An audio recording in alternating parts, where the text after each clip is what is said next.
Okay, Assalamualaikum warahmatullahi wabarakatuh and good day. So today we will present about the application of heat transfer in blast furnace and kettle. My name is Muhammad Muaz bin Muhammad Noor with matrix number 206542. And my name is Muhammad Hizul Imam bin Muhammad Khalid. My matrix number is 208009. Alright, next slide. Right. So first, what is blast furnace? So basically, blast furnace is a furnace that produce iron, molten iron. So the substance that been inserted into the blast furnace is iron ore, limestone, and coke, as you can see in those pictures. So with high temperature, the combustion occur in the furnace and it will produce iron such as pig iron that been used in automotive casting and also foundries. Next.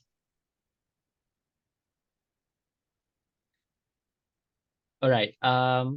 The next one is the concept of heat transfer in blast furnace. So the first one is conduction.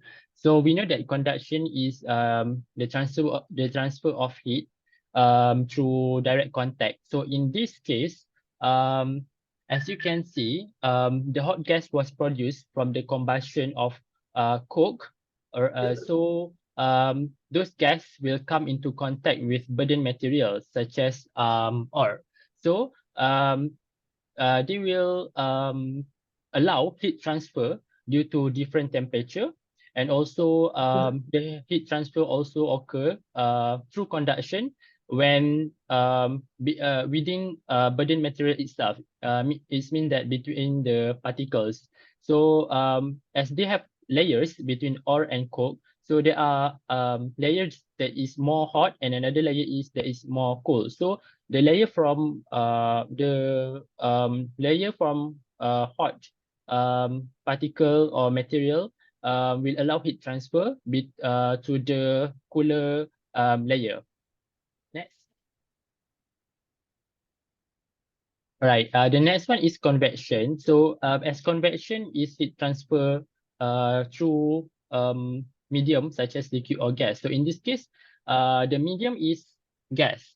So the hot gas that produced from the combustion of coke will be transfer ascending, means it's going up because the lower part is more hot compared to the upper part. So due to different temperature and also different density, so the hot gas will travel throughout the furnace, and it will help the temperature to be equalized, and also it help the temperature to be distributed well in the furnace. Next. The next one is radiation. So when the furnace have very high temperature, the wall itself will produce thermal radiation, and the thermal radiation will be in the form of electromagnetic wave. So electromagnetic wave will be transformed into thermal energy, which also help the furnace to have very high temperature in order to complete the combustion of coke in the furnace. So the combustion in the furnace will be distributed with uniform temperature. Next. Right, so the next one is the case study of heat transfer related to furnace. So this one is in chapter 3, which is the thermal circuit chapter. So basically in these questions, they required us to find the rate of heat loss, which is the Q, and another one is we will need to find the interface temperature of layer or temperature difference. So we have the layers of furnace wall with different types of materials. Next. All right, so first we need to draw the thermal circuit from the diagram that they give, and then from the thermal circuit we can figure out the resistance for each layer, and then after we get the each resistance at each layer, so we total up to find the R equivalence, and then the next one, we just substitute into the general equation of rate of heat loss Q. And then the next part is we need to find the temperature interface or temperature difference at each layers. So we just use general equations as we already know the heat loss, and also we already know the resistance at each layer. So we will get the temperature difference at layer 3 to 4. And another one is temperature difference at layer 2 to layer 3. Right, I think that's all for the blast furnace. Okay, for the next presentation, I will continue presentation, and for our daily usage, actually, daily usage, we have decided to use the kettle. So what is kettle? Kettle is a household actually application that used for boiling water.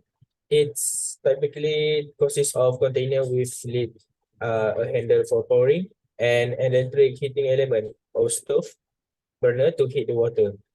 Kettles are commonly used for making tea, coffee, hot chocolate, or other hot beverage.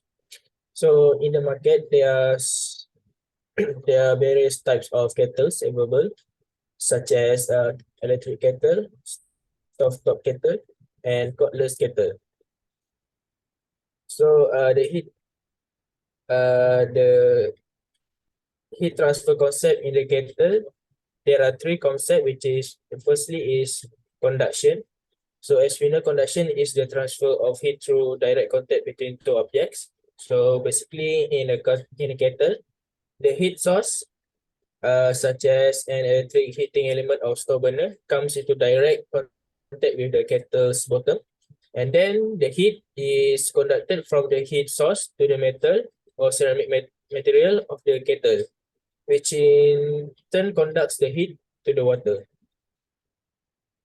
Next is the convection.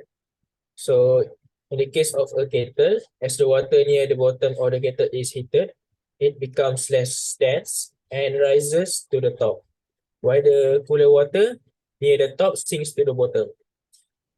This creates a circulation patterns known as convection currents, which distribute the heat throughout the kettle and help in uniform heating of the water.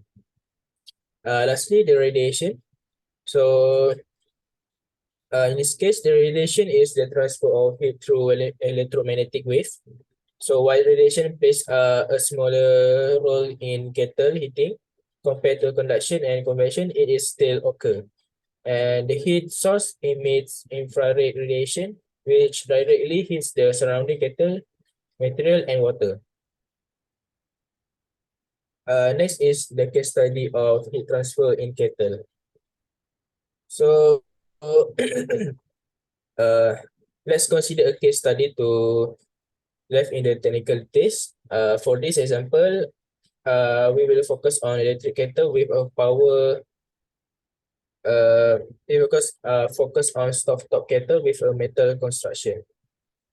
So firstly, about the conduction calculation. Suppose we want to calculate the rate of heat transfer through conduction from stovetop to the water in the kettle. So first, let's assume that the stovetop temperature is 200 degrees Celsius and the kettle has bottom surface area of 100 square centimeters. So first, to calculate the rate of heat transfer through conduction, we can use the formula as given. And then we need to convert the area from square centimeters to square meters. Then next, we assume a typical value for the thermal conductivity of the kettle material.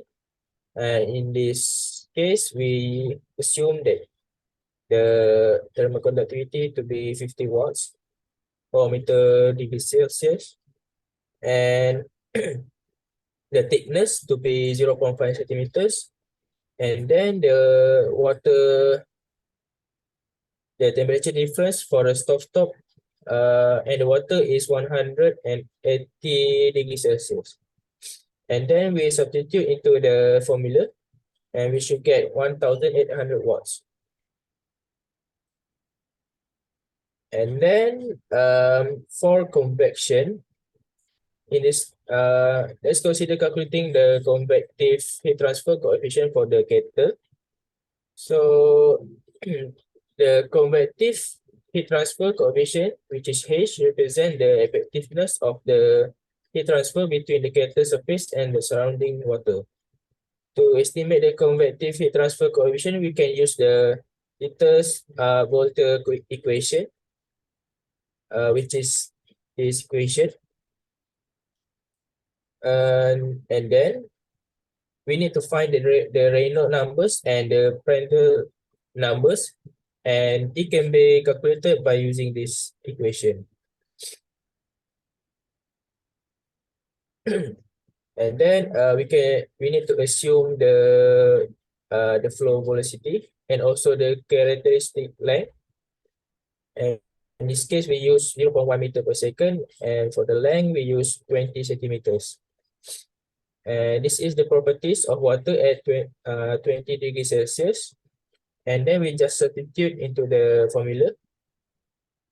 We should get the Reynolds and Prandtl, and also lastly we should get the Nusselt number. And finally, we can calculate the convective heat transfer coefficient by using the formula, and we should get 440.1. Let's see.